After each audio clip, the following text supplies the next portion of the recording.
Hey guys, in this video, I will show you how to add friends in Steam. So make sure to watch the video till the very end.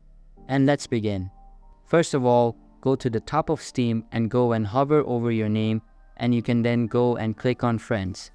Now this will take you to the Friends page, and all you need to do is go over to the right and click on Add a Friend.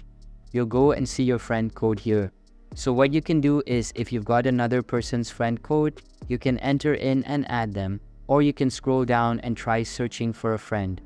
It's important to note that to add friends on Steam, your account will have to not be limited, and to do that, you have to spend at least $5 on Steam. After that, you can add friends. So that's basically how you can add friends in Steam. So that's all for this video. Hope you liked the video. Thanks.